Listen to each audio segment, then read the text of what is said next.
Hey guys, what's up? This is the Bushido Cafe, episode number 14 with my friend Seb Paz. I initially met Seb through my mom through a workout fitness company that does programming for people. Really cool. It's called Street Parking. I'd really recommend people check it out. And so Seb and my mom are both pretty into that, and it's a really great programming. So that's how I initially met Seb, and yeah, he's a really cool guy. So we're just going to be getting into probably some jiu-jitsu stuff. He's a jiu-jitsu brown belt. Probably going to be talking a bit about fatherhood. And yeah, from there, we'll just get into it. So, Seb, if you want to go ahead and take it from here and give people a little background on yourself. Sure. Yeah. Thanks for having me, man. Yeah. So my name's Seb. I am a husband, father, veteran, trauma nurse, jiu-jitsu practitioner, fitness coach. Honestly, I wear a lot of hats. I think it all has to do really, it boils down to just family and staying physically, mentally active and engaged in some type of physical activity and with a community. So that's pretty much what my life revolves around. Cool. Right on. So yeah, I had forgotten about that as well. So you're a veteran of the Air Force, correct? Yeah. Yeah. So we're both Air Force vets, which is cool. How did you initially go? I know for me, I pretty much graduated high school and went in, and I was like 19, and I did my 4 years and got out. What about you? How was your experience come about? Yeah. So I was born and raised in Colombia, which you live in now. And I came over to the US when I was 15. I finished high school. I went on to play. Yeah, Started to join. I just missed you on the audio for a second there. Just you said you came when you were 15, and then what? Yeah. So I came over to the US when I was 15 from Colombia, and I finished high school. And then I went on to play soccer in college for 4 years. And then after that, I didn't really have anything to I guess I was very goal oriented, and I was used to being a part of a team. And being a naturalized citizen, I always had the desire or the passion to serve in some capacity. So and I joined the Air Force. I was in for about 8 years, a little bit short of 8 years, and it was awesome. I had a good time. I'm very proud of my service. Wow, okay. And did you enlisted? Is that correct? Yeah. Okay. Yep.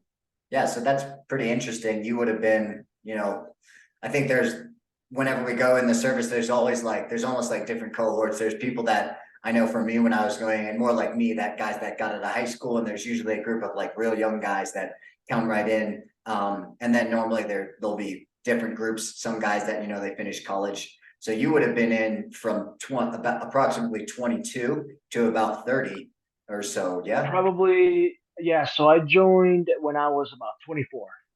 Okay. Wow. Yeah. So you would have spent like the majority of your mid to late 20s in the Air Force. Yeah. And I considered, I had a degree already, so I considered being an officer. But the more I talked to people and I considered it, it seemed like I wanted to be very hands-on, boots on the ground. Just I didn't want anything to do with an office or paperwork or admin duties. So I was like, forget it. I just wanna serve. And obviously being an officer is a very important role, and it's honorable as well. But it just wasn't for me. I just wanted to be boots on the ground. So I went that way. Yeah. Yeah, for sure. I can definitely relate to that. I mean, I went in, I didn't have my degree, so being an officer wasn't even an option, but I think I probably would have fallen into the same boat either way, of really wanting to get in and, be more down and dirty and getting into the nuts and bolts of things. Um, Sure. And then from what little I know of your story, you initially got into jujitsu because they told you you were like a Muay Thai practitioner or an MMA guy, and they told you Yeah, like, hey, no more of that. So then you went in yeah, and yeah, picked up jujitsu, correct? yeah. So I was stationed in Louisiana, and I had 24 on, 24 off was my schedule. So I was basically every week looked different for me, and so I tried joining like an indoor soccer league, and it just didn't work out because I didn't have a schedule that I could maintain and show up to the games. So then I'd always been a fan of MMA and like combat sports. So I was like, man, let's just show up to a gym and start just training. And so I took to Muay Thai and kickboxing, MMA, boxing, and it was awesome. But I just I was good enough to train with others and help them get ready for their fights. Obviously, I couldn't fight myself because I would have to get permission from my command, and all it's a legal thing. So I was training with them, and I was training hard, and I would come to work with like black eyes and like broken ribs, and kind of limping and hobbling. And so eventually, my supervisor was like, "Hey, man, like." We can't have you show up to work like this, like you like too much money's been invested in you, like you can't do that. So we're just gonna, squash that. So then I just by default I was like, okay, I'll just move on to jujitsu, and come to realize later, like jujitsu was really what I was meant to be all along, what I was meant to be doing. And I just went full on because I was training in a lot of different disciplines, which is great. I don't think it's a bad thing, but having taken that away from me, I was really now able to focus on jujitsu, and you know, I grew and I learned a lot, and it's been awesome. Nice. Yeah, it's funny. I have one of my friends, he's an Italian guy and he works in a hotel, but he's also like a really avid jujitsu practitioner. And so when he trains, he always has to be like very careful about not catching any like elbows in the eye or anything. Because if he Yeah, goes yeah, to yeah. work and he works in the hotel, like they'll give him a hard time, like, hey man, you can't be showing up. I mean, imagine like you go up to the front desk and the and the guy has a big black eye. Probably Not a good look, it's man. like a fancier hotel. So yeah, Yeah, that's pretty funny. I guess, I mean, that's not something I've had to relate to, not yet at least, but I definitely know guys that um, that's the reality. You can't necessarily be showing up with stuff like that. So that's pretty funny. And then so you would have started training jujitsu like 26 or about there? yeah, yeah, Yeah. exactly. So actually, this summer I'm coming up on 10 years of Wow. training jujitsu. Yeah. Congrats. Congratulations. That's great. Which I found it later on in life at 26. I was already a grown man with like a degree and a job and a career, and you know, I don't think age matters. I think your disposition, your mindset. Do you want to learn? Do you want to like get out of your comfort zone and challenge yourself and learn something new? Be around a new venture, a new sport, new people, and yeah, it's been really good, man. Yeah. Yeah, I agree. And I mean, even though I think in any hobby or passion, typically that whenever we start, we always look at the people that would have started before us and be like, oh, I could have started then, but you know, you could also maybe have started when you were 40 and looking back and be like, oh, I wish I had started at 25.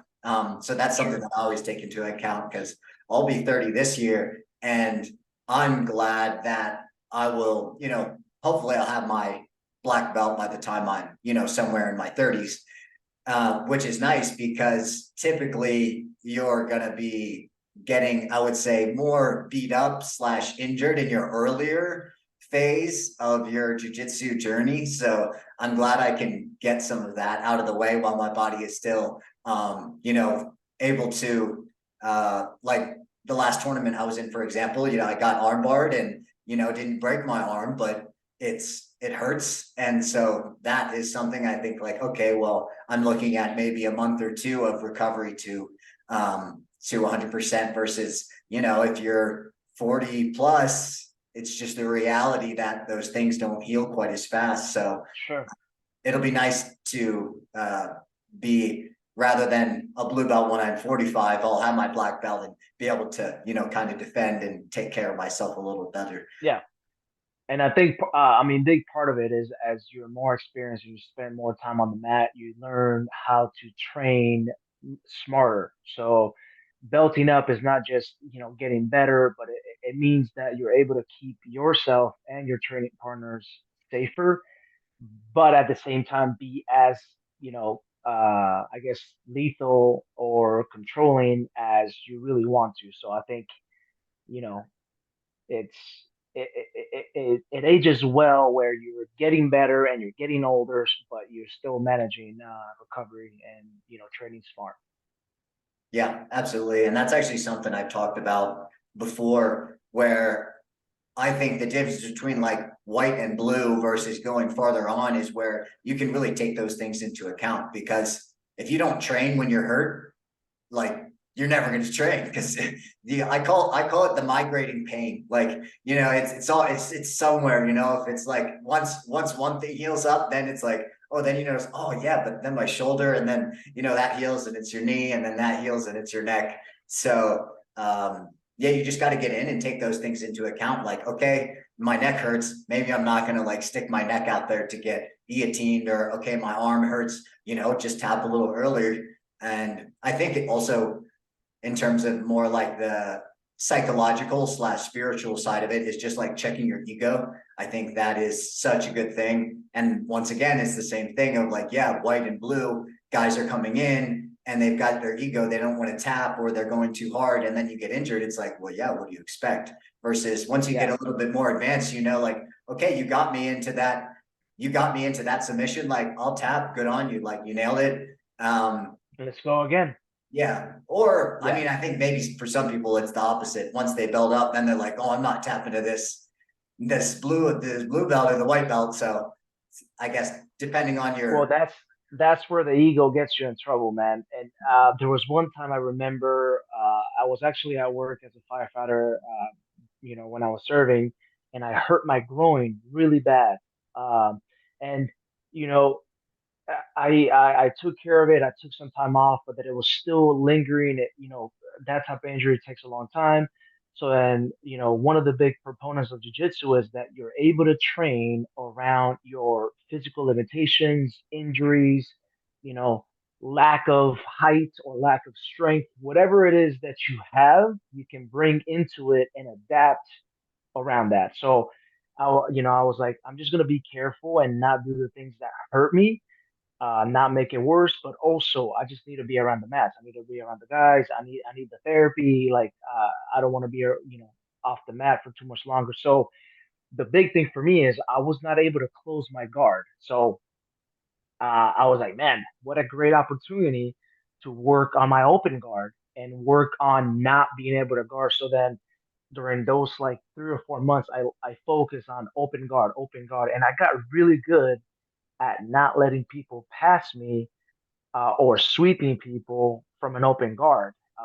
So, you know, a lot of these, you know, injuries or uncomfortable situations are really just opportunities for you to learn on the other things and make yourself more well-rounded instead of, you know, obviously I'm not a proponent of training when you're injured. Obviously, take the time off that you need, but you can drill, you can do there's something that you can do that doesn't make your injury worse, that also makes you a little bit better every time.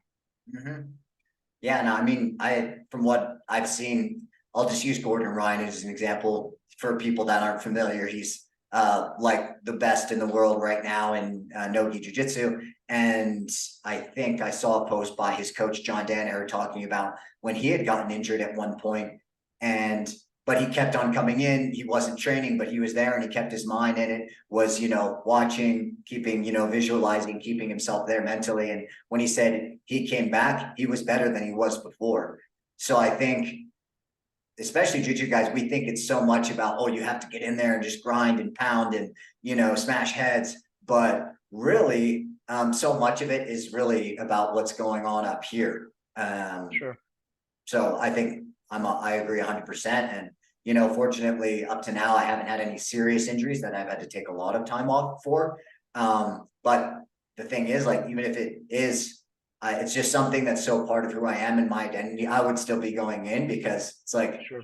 I'm not going to stop doing this and I want to keep doing it until I'm, you know, like, what was I don't, the one of the Gracies, the older Gracie, I forget, but they were saying that he was training until he was like 80 or 90. And Yeah. that's what I want to do. And it's cool now Yeah. because I've even seen some of like John Danaher's videos he's putting out where it's like videos or DVDs for guys that are older or maybe like less athletic. And it's like, okay, maybe if you're 60, you don't need to be doing like triangles and stuff that's puts a lot of torque on your knees. But that's the beauty of jiu-jitsu is there's so many options open to you that it's like, okay, maybe you can't do that. Or the same idea, maybe you're injured and you can't do your close guard, so work Yeah. on your open guard or work on something else that isn't so taxing on your joints. Yeah. I agree. Cool. And I guess this would kind of be a good segue. How have you found it to be with your kids training? Do you train your kids personally? I know from what I've seen, I think your daughter does jujitsu, correct? Yeah. Both of our kids. Yeah. Our daughter and son. So obviously, I've always, I would always want my kids to do some of the similar things that I do, things that I'm passionate about. But I think, growing up without a father and seeing other like father, children dynamics, I just kind of always figured that I would allow my kids to be interested in something, as opposed to like forcing them to. And so, I've been training for 10 years, so my kids have known that. I mean, I used to take my daughter Noah, like in her little bucket seat. I would take her to the gym and just, she would sit in that on the side, and I would just train. So she's been around the mats ever since she was born. And about, I guess now 2 or 3 years ago, she finally asked me, to train. She's like, I want to start doing jujitsu. I want to train. So I was like, okay, cool. If you want to train, then you can train. And our son was a little bit too young at that time, so he wasn't quite ready. So she started training probably a full year before he was able to get into it. And now they both train, and that is that has been great because we homeschool our kids, so that is a great way for them to get some physical movement in, some burn some calories, and also I think it's really important for kids to be around a coach that can really just teach them about leadership, even if at first it means to be a good follower, a good listener. And I try to stay out of my kids' journey as much as possible. I'll probably be more involved in the future once they're a little bit older. But I think right now, I want it to be fun for them, and I want them to learn to be coached, to be coachable, to be to follow directions, to listen. And I don't want my feelings and my emotions and our relationship and that dynamic to kind of get in the way of that. So I trust our black belt, our own gym owner, very much, and I trust his son, which is huge, a really good instructor, and I trust them to take care of the kids and coach them. And I honestly try really hard not to even say a word because it's really difficult, as a practitioner and coach myself. But I just want, I think, in the long run, uh, it being fun for them and my kids learning to be uh, coachable. I think it's much more important in the long run. Wow. Yeah, that's great. And really good insight for me as well. My theory, at least at this point, is I would love to start my kids in kind of when they're so young that they don't even realize that it's even a thing, you know. I would, you know, who knows? Like I said, this is a theory. I don't have kids yet. This is just my we'll see how it works out Exactly. when they come along, God willing. But I would love to start them, whether it's with me or with someone else, training when they're so young that they don't even realize that it's a thing you do or not do. They'll just It's just realize the like, part of normal, yeah, just yeah, like the like part of your daily life. yeah, like, Yeah, oh, we have breakfast and then we train jujitsu and like they'll meet someone, they're like, oh, you don't train jujitsu? I thought everyone trained jujitsu. Yeah, I think that's a great idea.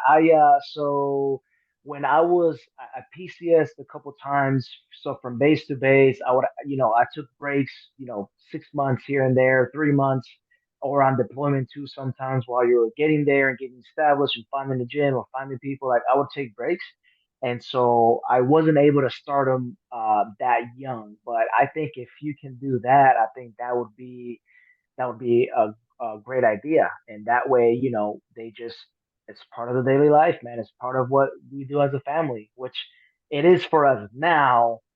But I think if you start them early, I think that's solid, man. And they become 6, 7 years old, they're going to be killers.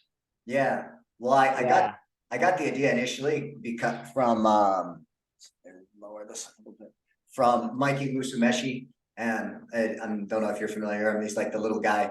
Yep. But I think he was in an interview, and they were asking him like when he started, and he said like, "Oh, I don't even remember a time before jujitsu, like his entire lifetime." And I think someone else told me, I don't know this for sure, but I think he also has a sister that's like about the same size as him, who is also like a multiple worlds champ. So you can imagine them just like training and like over and over again. Or you think of like the Ruotolo brothers, who they're like, killers They now. grew up in jiu-jitsu. Yeah. I Exactly. mean, their parents, they've been around the sport ever since they were born, man.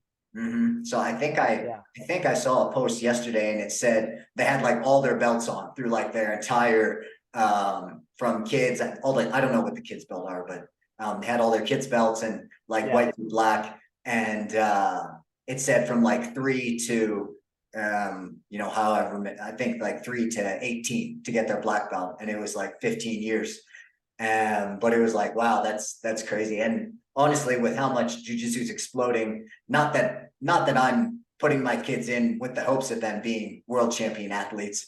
All of the benefits that I hope that they get from jujitsu will be, just like you say, learning to be coachable, learning to apply yourself and be good at something, consistency, dedication, physical work. All those benefits will come regardless of that. But it is nice to know that if they chose to pursue that and follow that path, that they will have that advantage. Because I mean, it's just like the reality. If you start jujitsu in your 20s, I mean, you're competing against people that have already been doing jujitsu for, maybe, they could be 20 and already been doing it for 15 years. So not that you can. I mean, there's guys that do it, and they're, I mean, Nicky Rod, like amazing. They're wrestlers and they transition and they're good. Yeah.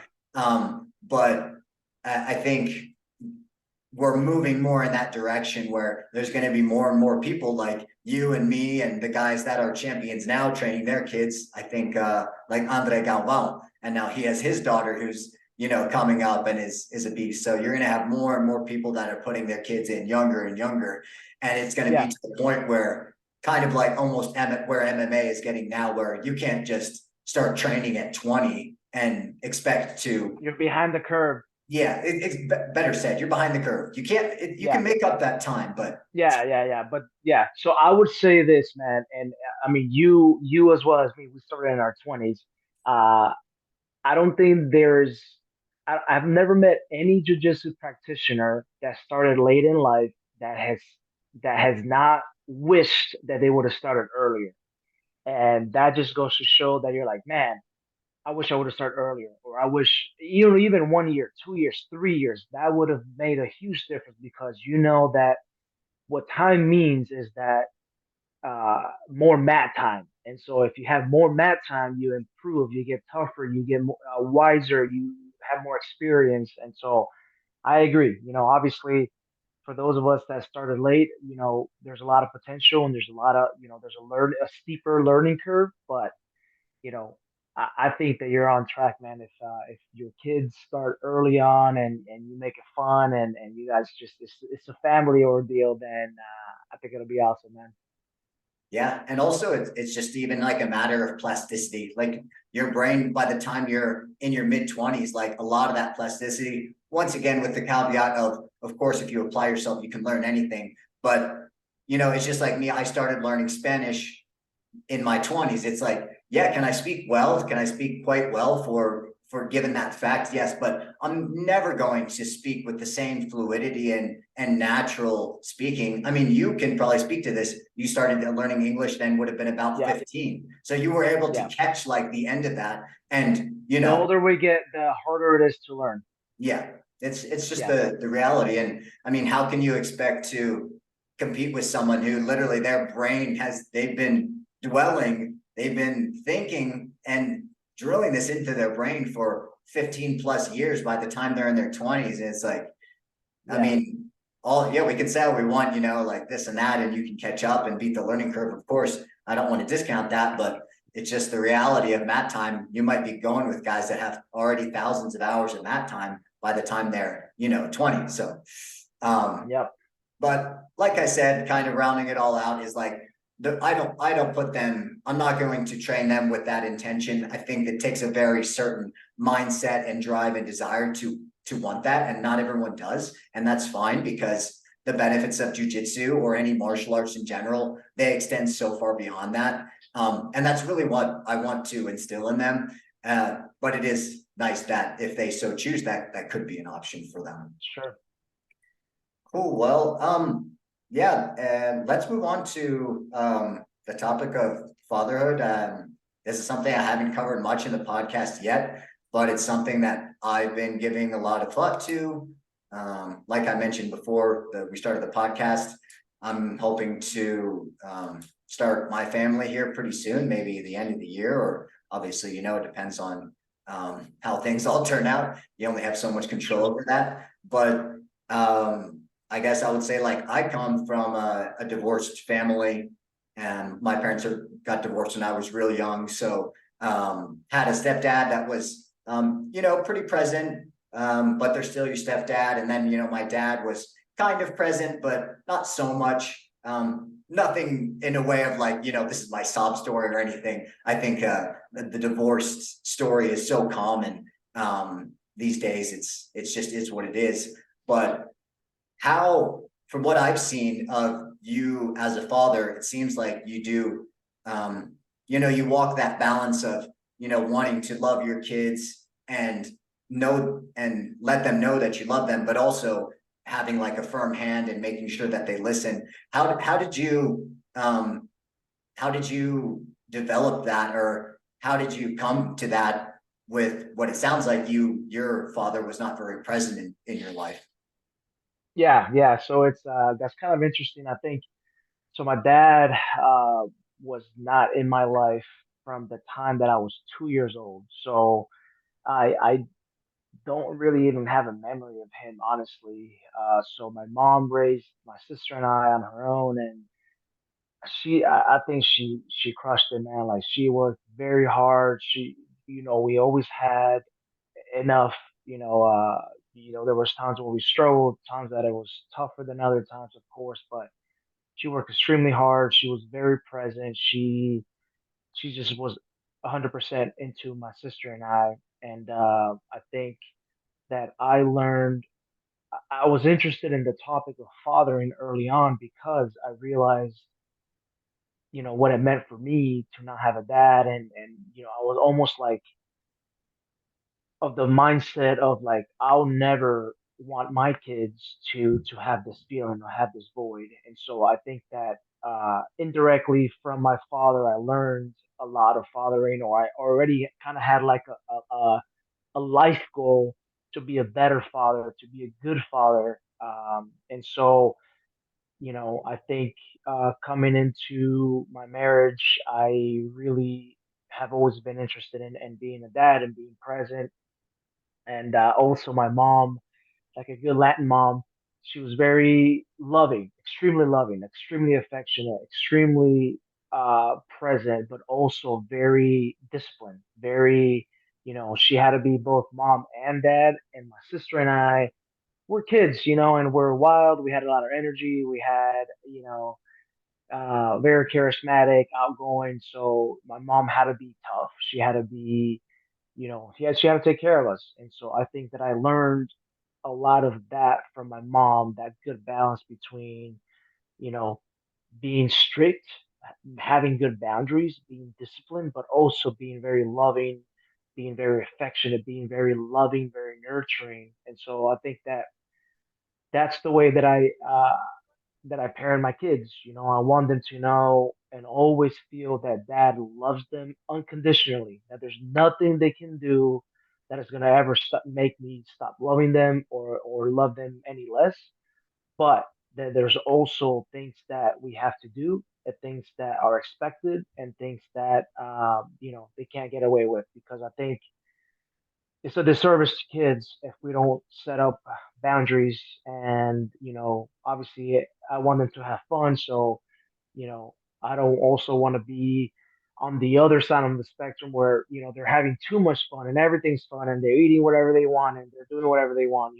So uh I think with whatever spouse a person may have, I think coming up with a good system or a good team that you're both not super strict and you're both not also super fun, because the kids need a good, well-rounded balance. So yeah, Cool. Yeah, that's great. I think you make a really good point, and I would say I probably fall into the same boat. Of if you have a father figure that is, not optimal, it really it draws your attention to that. So and what my mom, which I really like, she says you either get bitter or you get better. And I really like that. So my yeah, aspiration as a father would be, like is just to do better. And I think every parent and every father, you would hope that your kids, you tried to raise them in even better and give them all the tools that you didn't have. All the good things you had, yes, but also like the things that you didn't get. So I think whenever maybe we're from like a divorced house or didn't know our father, or wherever it's coming from, I think it can draw our attention to that. And then rather than maybe you're someone who you had a great parents, but you could in a way like it could lead you to complacency because you just think like, oh, you just do it and it's fine. Who knows? I mean, I think you by being in like that traditional, man and woman loving household, I think that just gives you so many good tools naturally that it really sure, gets you off on the right foot. So there is that. But there is something to be said for, coming through that adversity, if you want to call that. Because that's really what makes us, it's in the same way that like when I was in the military, did I have a few leaders that I actually respected and looked up to? Yes. But I also had a lot that were not so great and that I didn't respect very much. But you can also learn from that, like whenever you have a good leader and things just flow naturally and you don't even pay attention because it's just like things are so easy. But as yeah, soon as you get like a bad supervisor or bad manager or a bad officer or whoever it is, like a bad team lead, you start to realize like, oh wow, that is fucking stupid, or like, wow, I'll never do that because I know what it feels like to be on the receiving end. So in a yeah, way, even though it's not optimal, like it can really wake up your senses and pay attention to things and be like, okay, well, as good as it is to have good examples of something, sometimes having bad examples is just as good because you know what not to do.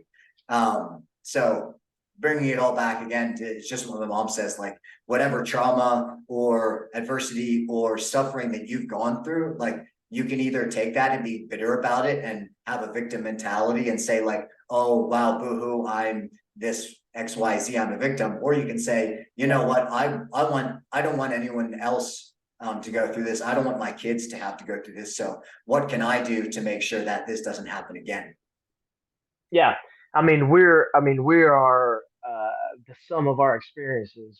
Things that have happened, and I've met a lot of people that you know go through traumatic things like not having a father or a divorce or whatever the case may be, and that shapes them in not such a positive way. So I don't ever want to have kids. I'm not ever going to get married, or they, pretty much let this overtake their lives in a way that now they can't really hold relationships because it's just a toxic environment. So, these situations, these traumatic events can really you know, make you or break you in a way. So, are you dealing with it? Are you processing it? Are you wanting to overcome it? Or, like you mentioned, are you going to be a victim about it? Are you going to be bitter about it? Are you going to let it replicate and like keep that cycle going in your life or in your future life or your family, whoever, and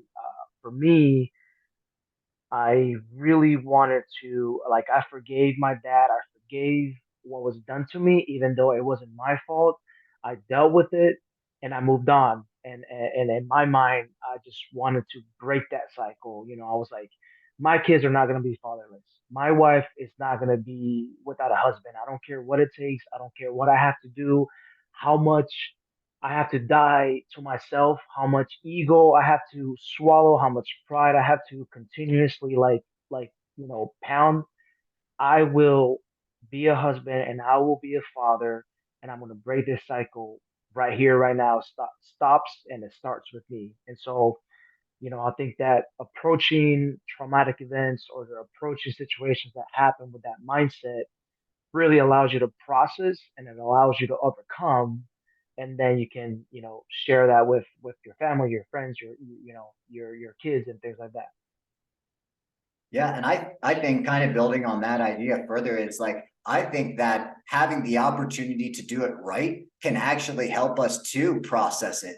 And it's so cool that you're given this opportunity, if you don't squander it, to break the cycle, which is so cool. And for me, that is probably one of the most exciting things. Both me and my wife, is like, wow, we can both come into this broken and stop the cycle, and we can raise some human beings that are going to be even more emotionally and mentally capable and equipped than we are now. And that I think itself is like, it's like the ultimate form of processing, because in a way you make it right. You Yeah, make it right of saying, my parents, not in a blaming way. It's just like, hey, this is the way it turned out. And, I'm here now, but what can I do to make it right? And you can really take action and say, wow, this is how empowering is this, that I'm given this opportunity to make things right, not in just in my life, because I'm the man now. Like the things, it's like writing a story. Those things are already etched in stone, that this is who I am and I have to live with that. yeah, But this is my opportunity to kind of, it's just like the phoenix, I will die, but out of my ashes will be born, this new phoenix that is, this new life that is hopefully even better than I was. That should yeah, be, in my opinion, yeah. every parent's aspiration. Dude, that's I'm very excited for you, man. Parenting is honestly one of the biggest, best blessings of my life, and I'm excited for you both. Thank you, man.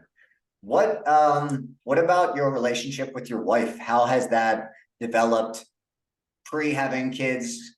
Because Vanessa and I, will have been together about 2 years at this point, married for 2 years. Now that we're starting to think about having kids, maybe, if we conceive quickly, maybe it'll be like 2.5 years. So how Yeah. did your relationship change when you went from kind of like, you have these chapters in your life and chapters in your marriage, and it's like you have this pre-kids chapter. How does that compare to then going into the next chapter of with kids? What changed? What didn't change? What do you try to cultivate to maintain a good relationship and not get lost, kind of lost in the sauce and the chaos of, so Yeah. many people? Yeah, so I think the first thing is obviously, sometimes it's out of your control. Like if your partner becomes pregnant, before you planned, quote unquote, then you just, that's what you have to deal with, and that's fine. But if you could, I think that it's really good to first work on a good foundation of you as a couple. There's no like time requirement or like things you have to check off, but I think it's good that you go into having your first baby with a good solid relationship, and then you kind of plan as much as you can. Obviously there'll never be a time where you're ready. But I think that having a good solid foundation is gonna be able to help you, and you're gonna be able to build on that. Now, once you have a baby, I think it's a lot of teamwork, um, because now it's not just you and your partner; it's you and your partner and a child, and you both have to do whatever it takes to take care of yourself, take care of the baby, and so I think it's adapting a lot because there are different seasons. There are times where I have to help more, she has to help more. There are times, when I was in the military, I was gone a lot, so really was holding down the home front, and there was times where I would be at home a lot, and she could go to work more. So I think a lot of it is just learning to work really well with your teammate and figuring out, what's the best thing that we can do right now. So I think, um, you know, even if you add we have three kids now, so you add the second kid, you add the third kid, you're doing the same thing. You just got to make sure that, you know, you as a team are working together and that you're still spending quality time with your kids as well as with each other, and doing things that allow you to decompress, that allow you to get some form of like therapy. You mentioned how I met your mom through street parking. Like my wife and I, we work out together. Our kids are in jiu-jitsu. My wife trains sometimes too. So I think all these things that allows us to one, have quality time, and two, kind of decompress and process through emotions and feelings are very helpful. So work on a good foundation, continuously work together as a team, and then find something that allows you to spend quality time together as well as really decompress, have some therapy and things like that, whether that's taking walks, working out, playing chess, whatever it is that you and your spouse find that you guys can really bond over. I think that'll be another way for you guys to have a healthy relationship. Cool. That is really good input. I'm just here like taking notes as Seb talks. So if you see me over here scrolling, that's why. Um, cool, man. Well, this is another thing, kind of just goes along all in the same vein, but homeschooling. From the statistics I've seen recently, not that I follow like that I can cite any studies, but it seems that homeschooling is seeing like a big resurgence. I think even like pre-COVID, pre 2020, I think that was already kind of happening. But just like the digital shift, it was already happening, but COVID kind of pushed this. I think, all right, I shouldn't say COVID, but the government's reaction to that, won't get too How it heavy. was handled, yeah, yeah, yeah. Yeah, just the way that it was handled and the response, which I would say was subpar. But I think for me at least, I'm grateful for it in a way because it really woke me up to the reality of like, oh wow, this is the things that are happening that the government is willing and capable of doing. And public school is kind of just one facet of that, of shutting down schools, making kids wear masks. I mean, the list could go on and on of things that were just what's the right word for it? I would say uncalled for and just totally asinine, ridiculous. But anyways, I digress. We won't get too much into that. So homeschooling, how did you guys decide initially to do that? What has the process been like? And do you guys plan on continuing this for their entire education, or what are your thoughts around that? Yeah, so we in 2020, I'm a nurse. I work in a hospital, so is my wife. And when 2020, the COVID thing started happening, I mean, there was a lot of unknowns. There was a lot of we had no idea what was going on, right? And so at first, we agreed that the government, overreached and did a lot of things that shouldn't have done. But at first, we had no idea that it was a government-led thing or like a thing that was happening, because of money or power or politics. We didn't know, you know. And for us at the hospital, we were the front line.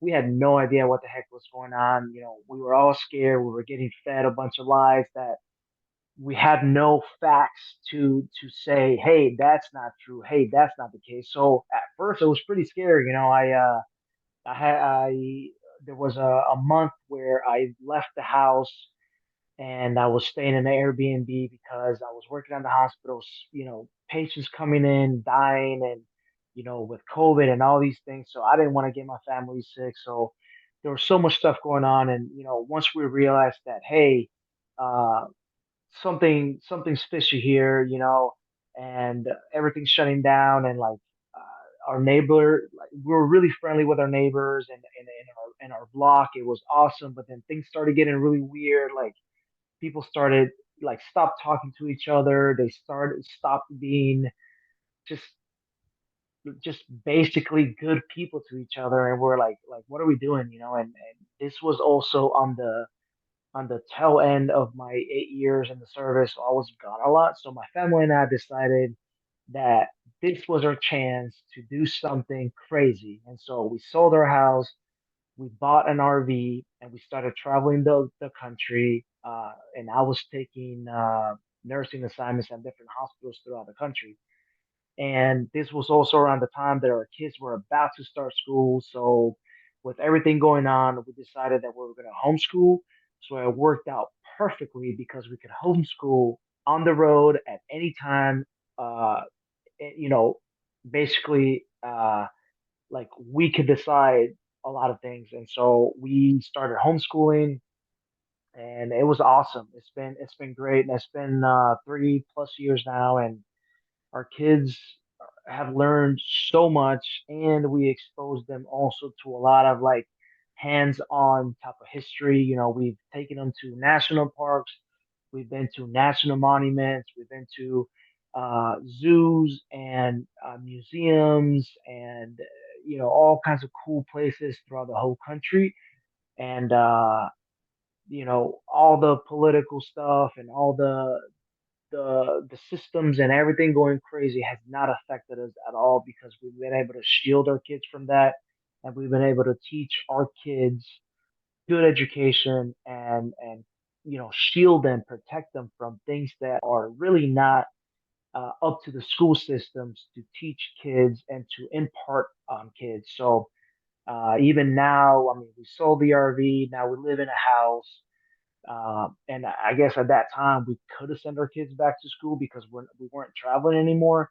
But it's been so awesome. It's been so good, and we still like wholeheartedly believe in the benefits of it. That even now we're still homeschooling our kids, and you know, it's been great. You know, a lot of times people say, uh, our kids going to end up being socially awkward? Are they going to miss out on things? And I can tell you, I mean, you've met our kids, man. They're extremely social, extremely polite, extremely respectful. They're ahead of their peers when it comes to education. So, you know, they're thriving on all ends, and we are proud that we are able to be there for them in every step of the way. And for me, being gone for so long in the military, I really enjoy being able to be around my kids more than ever. So it's been honestly really good. Wow, that's great. Honestly, it's so cool how that all worked out. That like military travel, da, da, da, you guys crushed it. So kudos to Yeah, you on all ends. Um, Kind of even speaking on the end of like, I know whenever I was younger, that was still kind of the stereotype of like homeschoolers. They're kind of weird. Not to say that that stereotype doesn't have any validity, because I think there are people who like homeschool, and if you don't make that effort to like get them out and be socialized, sometimes they do turn out kind of weird. But I think really, I mean, your kids are a testament to it, but I really think that if you are, making sure, if you're making that a priority, just like you make a priority of everything else, I mean, it's like you have to do that same with a dog. If you don't take a dog out and socialize it with other dogs, then it's weird. yeah, It is also weird. It doesn't get along with dogs. It's the same thing. Like you have to make sure that kids are getting out there and being exposed to people of, all sorts of different ideas and stuff. But Yeah, and also another huge thing, which is now where the public school system is taking upon itself to teach all sorts of woke ideology, we'll just call it at that, or just things that maybe parents wouldn't want their kids to be taught.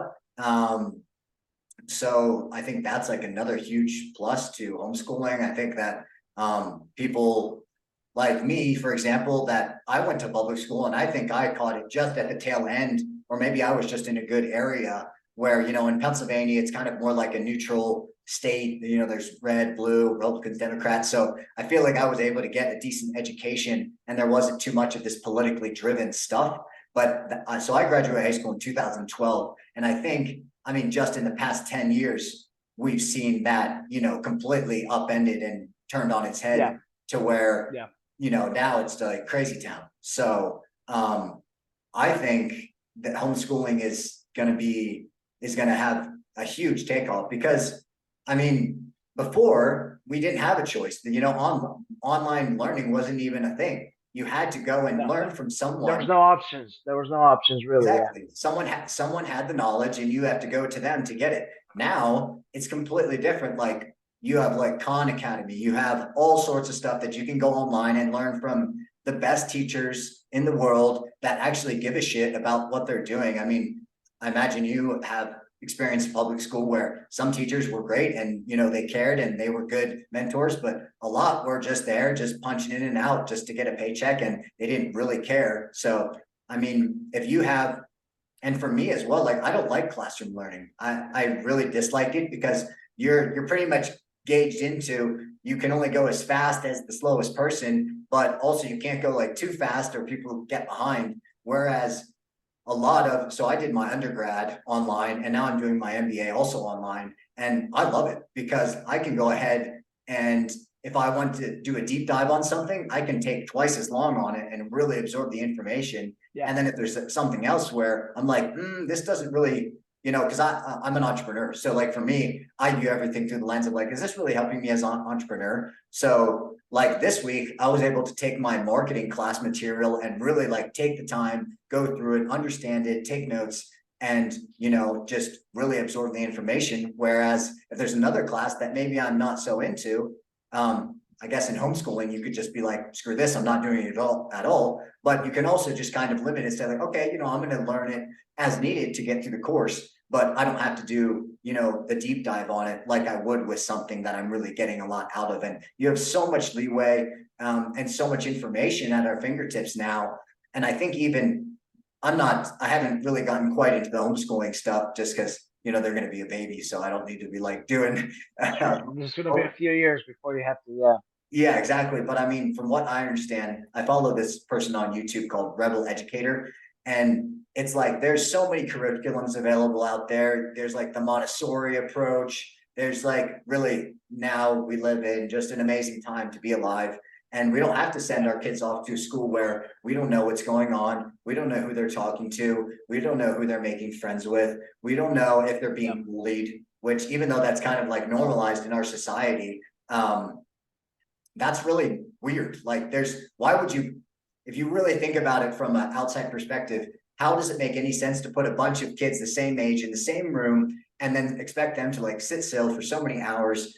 I know that's how the system is structured, and because we all have gone yeah. through it, There's it a problem seems with that normal, though. but Yeah, that's totally silly. Like that doesn't make any sense. We yeah, need to be exposed to like, oh, here's my mom and dad. I need to making sure I'm not an ass. I was like a class clown, so like I went off to school, was like, all right, here's all my boys. Like I'm gonna be, just totally acting out and being silly. Or yeah. it's like when you're Same, at home, same it's for like, me. all right, I gotta keep it locked up because if I do some Yeah, dumb shit, yeah. my parents are gonna be. So yeah, totally agree, man. I think with homeschooling, I think that there's a lot more emphasis on experience and like real life application. So in the school system, you typically get taught to pass a test, an aptitude test, some type of test that tells whoever be in power that the kids are being taught enough. But as as you as well as I know, there's a lot of people that will pass a test and ace it, but when it comes to like real life, they're gonna fail. So this homeschooling and these curriculums are much more place much more value on experiences, on kids being able to problem solve, on kids being able to critical think through things as opposed to just learning a subject. So obviously, like reading, math, English, history, science, they're great subjects, and we teach our kids that, but we also teach them to think for themselves, and we also teach them to critically think, to work well with others, and to really have some skills that they can really use for the rest of their lives and not just to pass a test. So I think kids, you know, like you were saying, just spend more time on things that you really want to spend time in. And it's the same for us. We teach the basic things that they're going to need for the rest of their lives. And then after that is we teach them things that are interesting to them, things that are actually going to get them to really like turn their wheels and learn and be able to apply in their lives. So it used to be the case, I think, many years ago, where kids were a little bit socially awkward. But I think that was not a product of homeschooling. That was a product of probably their environment. So I think that, I went to public school and there was also kids that were socially awkward in school. Yeah, So true that. I think that if you're just socially awkward or you're a little bit different, maybe you're like more creatively inclined or whatever the case is, I don't think that homeschooling really makes a difference in that. I think that obviously it's a priority for us to make sure that our kids, socialize, but you know, kids, if you just take them to the playground, kids will talk to anyone and kids will play and then they'll start, making teams and just playing together well. So I think it's more of making sure that we're exposing kids to other kids and activities and things like that. Hmm. Hmm. Yeah, no, I'm 100% in agreement. Um, what what's your plan farther along? I think, when they're younger and you're more dealing with some basic subjects, okay, maybe like arithmetic or basic algebra or some basic history, that's one thing. But what are your thoughts? Obviously, just kind of theorizing when they get a little bit older. Um, do you think you would maybe put them into like private school, or obviously it'll probably depend on what they want to do as well. Maybe they'll want to go, or maybe they'll be like, no, I'm good. Yeah, I think that when they get old enough, and I thought about this. I think when they get old enough to articulate to me and my wife that they want to go to school and why they want to go to like a formal school, then we can have the conversation. I think one of the biggest goals of us homeschooling is making our kids that can think through critically think through things. So I want them to be able to tell me why they want to go to school, and then we can talk about if that's a good idea or not. I think that at that point we would definitely consider it, especially if there are good alternatives like a private school or a school that uses a curriculum that we are okay with, that we approve of, that we feel that is safe for them to learn. um, we can approach that. So we're not, you know, against formal school or even like colleges and things like that. Obviously, we value education. We just want to make sure that it's an environment that it's safe for them and that what they're learning is appropriate for their age and whatever stage in life they're in. So we'll kind of play it by year to year, I guess. Yeah, no, that's really well said, and I think that's a good approach. The nice thing is, as they get older, I mean, I think the general theme is as a child ages, you are kind of like in the beginning, you're holding this thing that needs to be, completely cared for. And as they get older, you kind of like push them more and more farther out. And then it probably gets to that time where maybe they're 13 or so, where they're really, I would make the argument, they're basically formed, they're formed of who the Yeah, person is that yeah, they're going to be. They have their personality, and you're yeah, really there at that point to just be like the guardrails of like make sure they don't go too far left or right bounds. And but outside of that, for me at least, like you're not going to stop once they get to be like 16 or 17. It's like, hey, like this is your life. I can't stop you from doing stupid stuff.